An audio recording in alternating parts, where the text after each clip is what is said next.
Astaghfirullah, Rabbal baraya.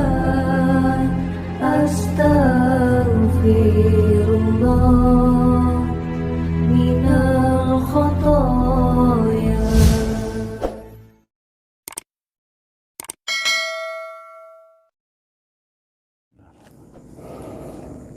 Assalamualaikum warahmatullahi wabarakatuh. Bapak Ibu, kita sebagai makhluk sosial ya, senantiasa kita berhubungan dengan orang lain, selalu berinteraksi dengan orang lain dalam menjalankan amanah-amanah Allah,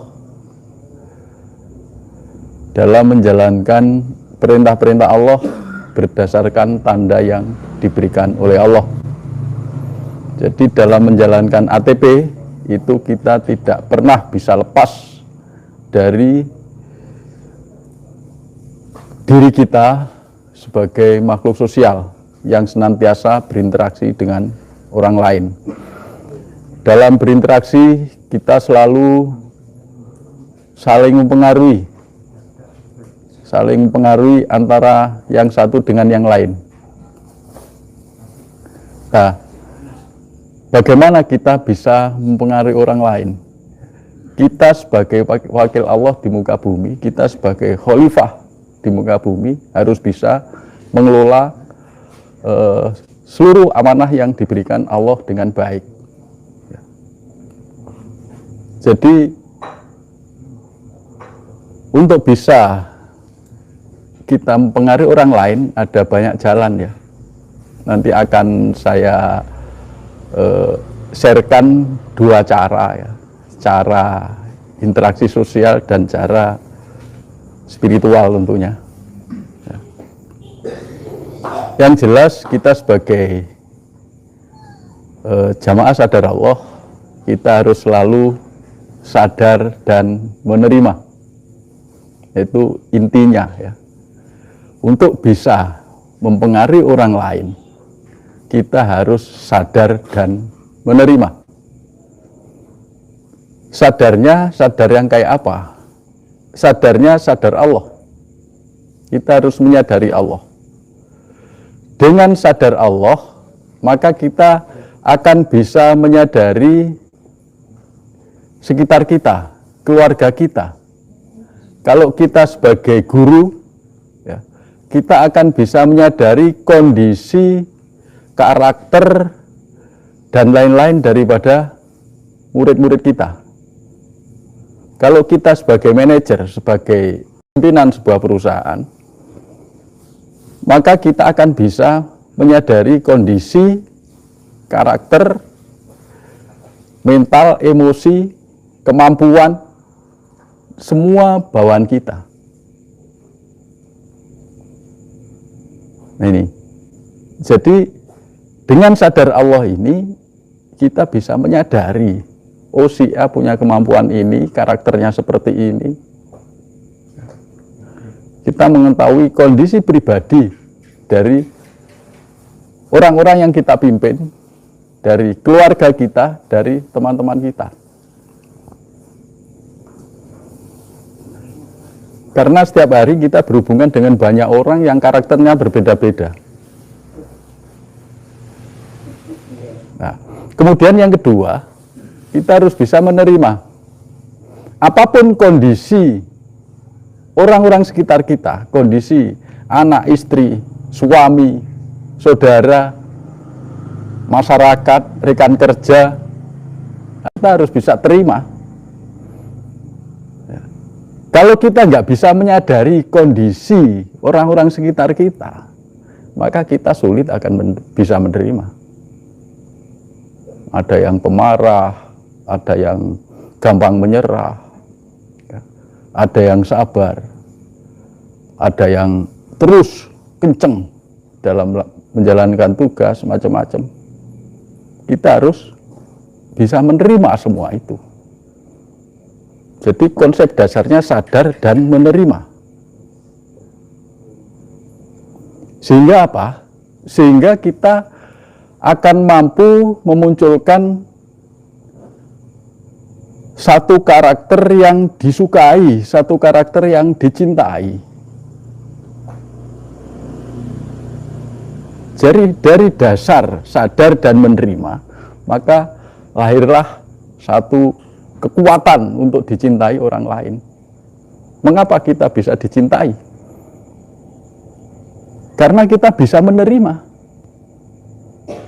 Yang pemarah kita terima, yang suka bolosan kerja kita terima. Kita tidak pernah menyalahkan orang lain. Karena kalau ingin membenarkan orang lain, itu tidak perlu menyalahkan. Kita tujuannya membenarkan, bukan menyalahkan. Maka hindari, kamu salah, kamu salah, kamu salah. Hindari.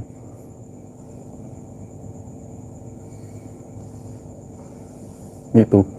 Kita sendiri sebenarnya secara sadar, kita itu mau melakukan apa-apa yang disuruh, yang dimintai tolong orang yang dicintai apa orang yang kita benci. Otomatis kita akan secara sadar melakukan apa-apa yang disuruh atau dimintai tolong orang-orang yang kita cintai. Nah, orang lain juga begitu.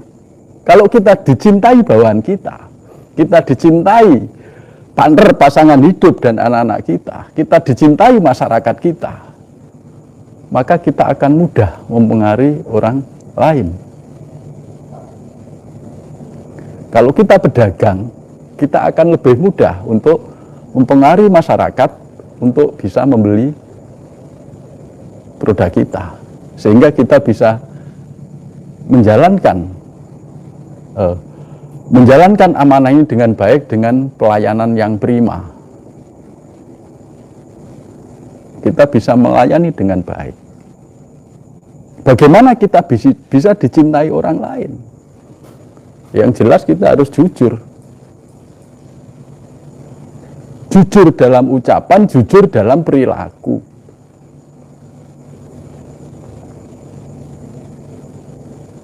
Jadi jangan jujur dalam ucapan, perilakunya bertentangan. Maka kita akan kehilangan trust, kehilangan kepercayaan. Ketika kita kehilangan kepercayaan, orang lain itu nggak percaya pada kita, maka kita akan tidak dapat penghargaan dari orang lain. Apalagi kita sebagai pimpinan, ya pimpinan apapun lah. Baik di perusahaan, baik di perniagaan, kita dagang aja. Kalau kita sendiri tidak dipercaya orang lain nggak akan mau beli, Pak. Kita di rumah tangga, kita seorang suami atau istri, kalau tidak dipercaya pasangan, ya rumah tangga kita bermasalah. Jadi jaga trust, kepercayaan. Itu. Kita harus bisa mencintai. Ya kalau atasan mencintai bawahan, sehingga bawahan mencintai atasan, karena akan selalu ada pengaruh-pengaruh, selalu ada hubungan timbal balik. Kemudian jangan pernah mengkritik, Pak. Secara naluri, secara kodrati, tidak ada orang yang ikhlas, orang yang bisa menerima kalau dikritik. Jangan pernah mengkritik. Untuk membenahi orang lain tidak harus dengan mengkritik, tidak harus dengan menyalahkan. Kalau mengkritik itu hal yang luar biasa, mungkin di dunia ini sudah banyak monumen-monumen kritikus hebat. Yang namanya mengkritik itu mesti melukai orang lain, Pak. Jangan pernah mengkritik. Beri saran, masukan dengan tidak menyalahkan. Itu. Kemudian hindari perdebatan. Perdebatan itu memperkuat ego. Kalau kita menang debat, ya, maka yang lain merasa dikalahkan. Dia akan kehilangan rasa simpati pada kita. Kalau kita kalah debat, kita pun juga akan nggak respect pada dia. Bagaimana cara menangkan perdebatan? Hindari perdebatan itu sendiri. Jangan berdebat. Jadi kalau kita sebagai khalifah, kita berdakwah, apapun yang disampaikan jamaah wis diyani ae. Ya. Tapi kita giring pelan-pelan. Kita tidak menyalahkan, tapi memberikan satu alternatif yang lebih baik.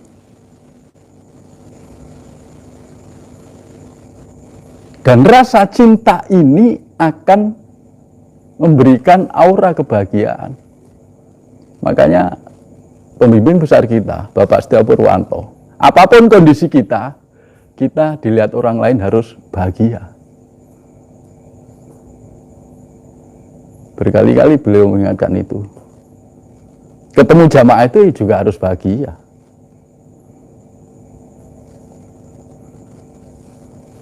Jangan menebarkan kesedihan, Pak. Jangan menceritakan kesusahan.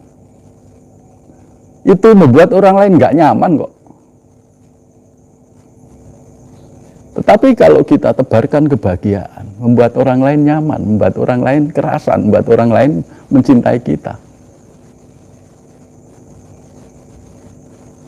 Akhirnya apa? Akhirnya apapun yang kita katakan, orang lain akan mengikuti kita.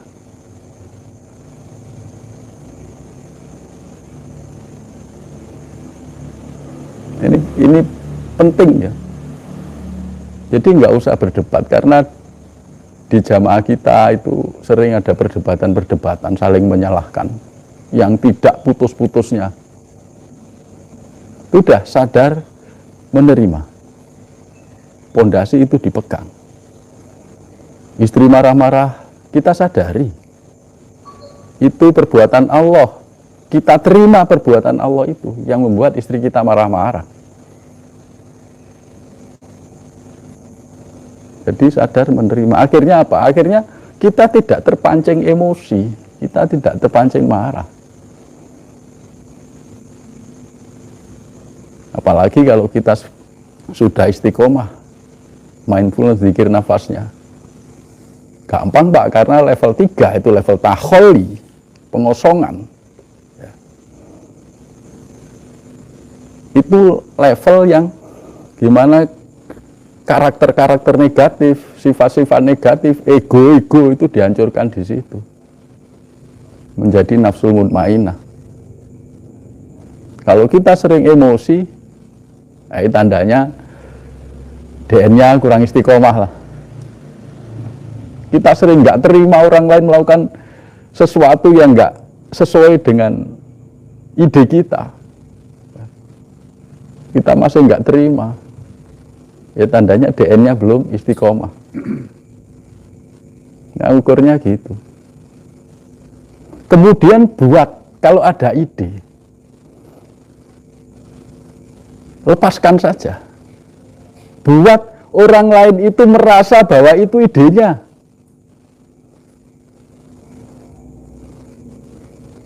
Kalau kita sebagai pemimpin, padahal itu ide kita,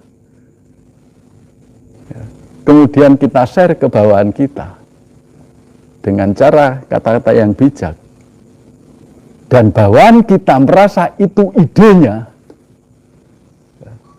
maka semangat kerjanya akan luar biasa. Disitulah kita mempengaruhi bawahan-bawahan kita. Biarkan orang lain mengakui bahwa itu idenya, biarkan. Kalau kita sebagai pemimpin, maka dengan bawahan itu jangan menganggap saya atasan. Kalau kita masih menganggap saya atasannya, anak buah kita, ya, dalam menjalani tugas bisa saja dia bekerja tapi karena terpaksa. Kalau kita ada di kantor, wah rajin. Kalau kita lagi dinas luar, udah amburadul. Kesadaran itu yang perlu ditanamkan. Jadi banyak hal lah yang bisa kita lakukan dalam interaksi sosial agar kita mampu diberi kekuatan oleh Allah untuk memanajemen rumah tangga, manajemen masyarakat, memanage perusahaan. Ini kemampuan itu perlukan. Di sisi lain yang menunjang,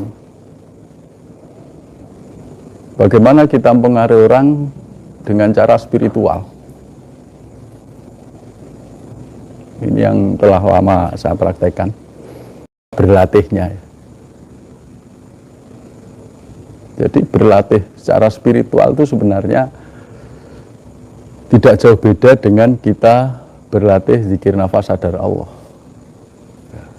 Level pertama sama ya.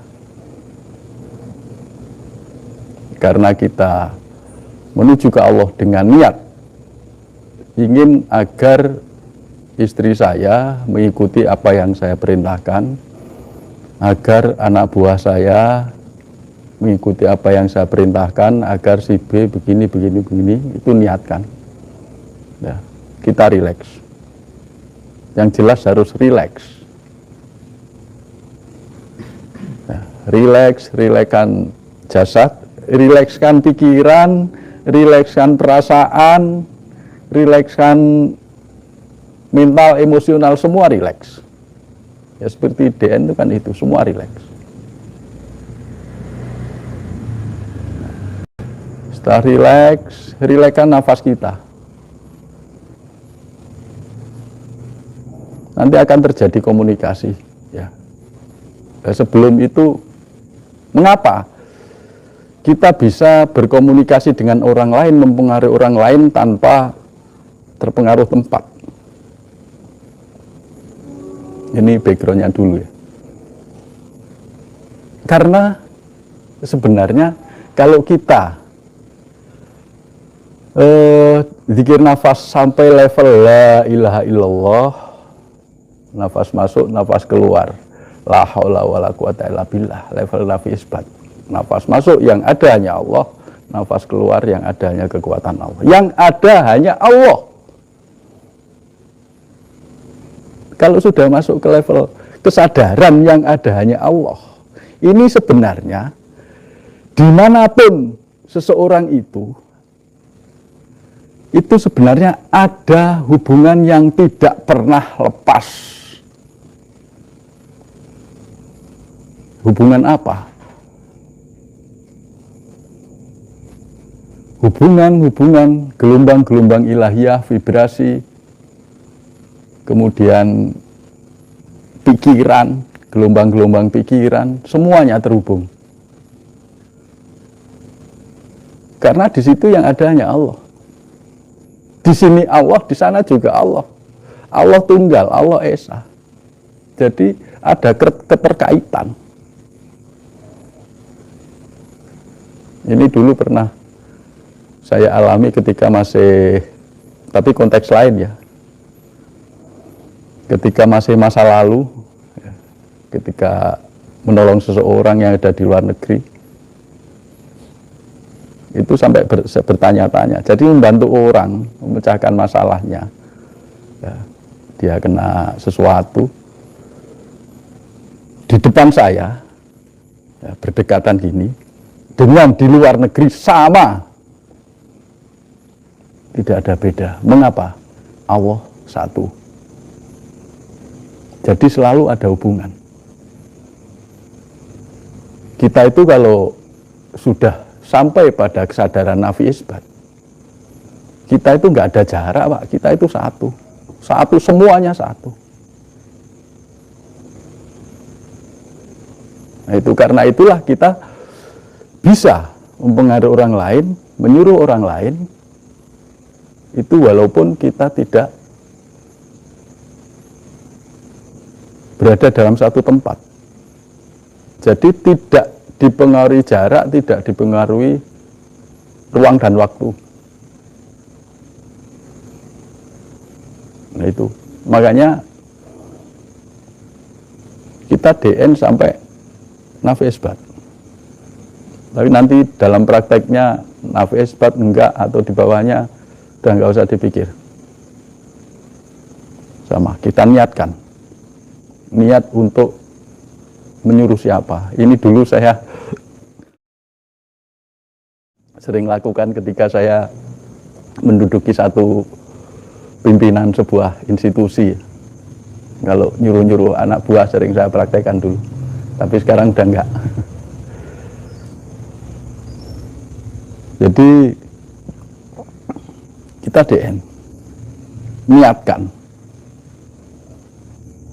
Emang ini berdoa, Pak.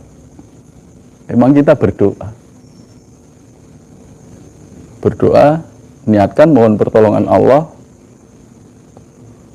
agar Allah mempengaruhi seseorang sesuai dengan kehendak kita.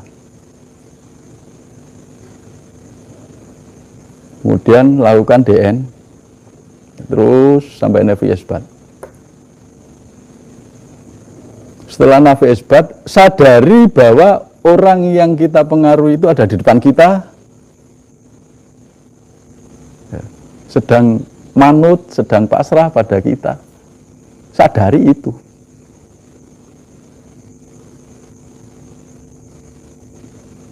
Ini level nafi isbat minimal ya. Ini yang paling mujaharab ya. Tapi kalau Bapak Ibu sahabat sadaro belum level nafi isbat ya,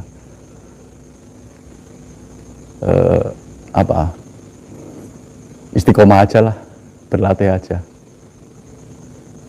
Setelah nafi isbat, yang adanya Allah, yang adanya kekuatan Allah, sadari bahwa seseorang tersebut ada di depan kita, sedang pasrah pada kita, sedang tunduk, sedang mau mengikuti apa yang kita mau sampaikan. Nah, setelah itu baru di situ perintahkan. Misalnya anak buah yang bandel misalnya, namanya si A misalnya. Si A mulai saat ini kamu akan lebih disiplin, kamu akan lebih rajin, kamu ikuti apa yang aku perintahkan sesuai dengan peraturan perusahaan. Itu terus itu. Sadari bahwa dia menerima, sadari bahwa dia mau melakukan.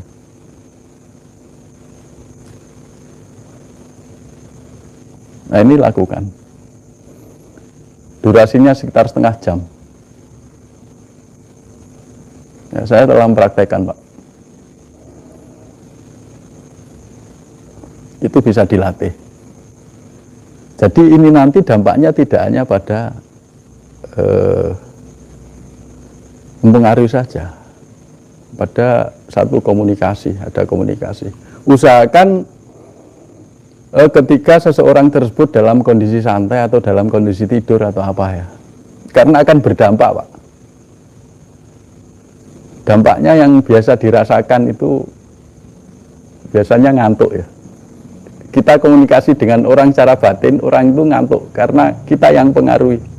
Jadi jangan sampai dia pas nyetir, kemudian kita melakukan itu, dia akan ngantuk, Pak. Biasanya seperti itu. Jadi pada saat kondisi santai, pada saat kondisi tidur. Ini penting sekali agar kita bisa menjalankan ATP dengan baik. Agar kita bisa melayani pelanggan dengan baik, agar kita bisa melayani pasangan kita, anak-anak kita sebagai amanah dengan baik, agar kita bisa manajemen sebuah perusahaan yang kita miliki dengan baik, apapun profesi kita. Yang pengangguran pun juga bisa dilakukan itu. Kalau misalnya mau melamar satu pekerjaan di sebuah instansi, itu bisa dilakukan.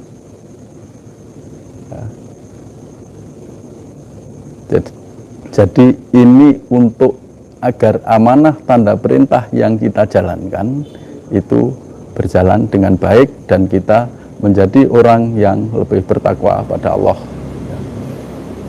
Insya Allah nanti secara teknis akan saya sharekan melalui YouTube saya, Bejo SA Channel. Nah, ini saya kebablasan, saya mohon maaf. Wabillahi taufiq wal hidayah. Assalamualaikum warahmatullahi wabarakatuh.